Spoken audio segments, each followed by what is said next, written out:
So in the summer of 2014, after my son was born, my partner and I moved to Northport, Maine to build a house and homestead. We've spent 3 years developing the site, clearing, setting up earthworks, planting perennials, growing food, raising animals, logging, milling, and building a timber frame house. Inspired by the Norwegian tradition of a dugnad, where a community gathers to work together, we started Dugnad Farm, a collaborative project that builds community resilience through perennial food systems, gathering, and sharing. Applying the help of the community to support community health long-term is the backbone of Dugnad Farm. So a little over a year ago, I was having trouble digesting anything I ate. I was constantly nauseous, tired, and in pain. I was diagnosed with Lyme disease and the co-infection Bartonella. Apparently, I got a tick bite and Lyme bacteria was affecting my liver. I was told Lyme is chronic and the bacteria is hard to eliminate. I spent 8 months taking a homeopathic remedy, cutting out certain foods from my diet, taking dozens of supplements, and seeing both an acupuncturist and a naturopath. After completing the treatment, I found myself still in pain, afraid, feeling defeated, and losing hope. After more testing, I was advised to start on antibiotics. I had a gut feeling that I had to deny this treatment.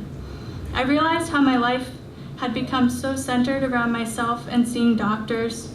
I knew that this wasn't the way I was going to heal, by feeling so disconnected from what was going on inside me. I knew that there is something more here for me. There is something I wasn't seeing. This pain had something to tell me about my life. Throughout those months, I just wanted my doctors to tell me what was happening to my body and tell me the perfect formula that would take my pain away. There was so much resistance. I felt like I wanted to escape my body and escape this part of my life. If I was just better, I could fully enjoy building my house and raising Finn. I would think, I'm stronger than this. This shouldn't be happening to me. Why is nothing working? I'm trying so hard. So much self-doubt, fear, and sadness arose. I was not just fighting a disease, I was fighting my body and fighting myself. After my grandmother passed away, I felt like I was back to square one. I remember driving home one day. I was alone in the car and sobbing. For some reason, I started crying out to her. Guy, I don't know what I'm doing. I just want to be better. What am I doing wrong? I need help. It was at this moment that a woman walked into the store where my sister was working and gave her business card, which my sister gave to me later that night. It was this woman that completely changed my perspective on the body and the world around me.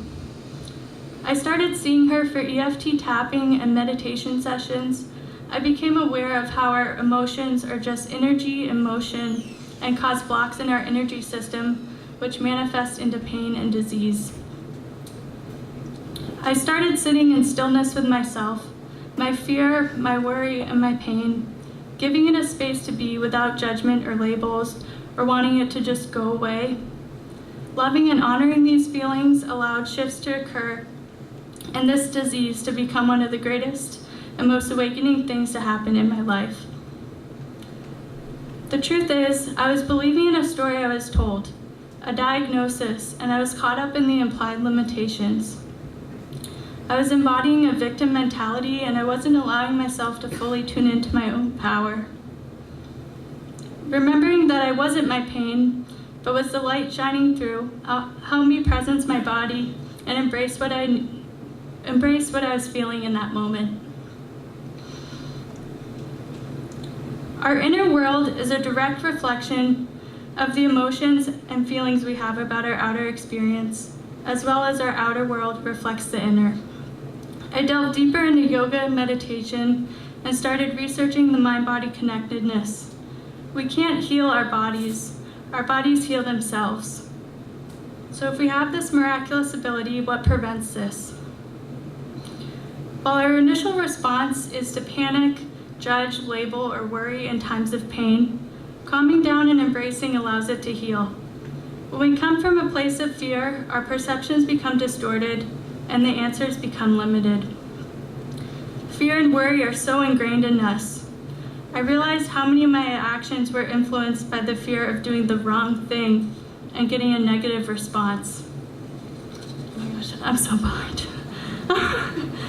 Healing isn't determined by knowing the whole story or having access to that one special herb or supplement. It can be as simple as letting go of resistance, presencing your body, and making choices that are supportive to you.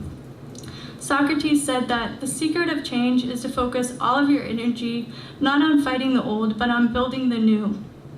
I have found that focusing on moments of abundance and having appreciation, even if they seem limited and small, can open yourself up to manifesting more.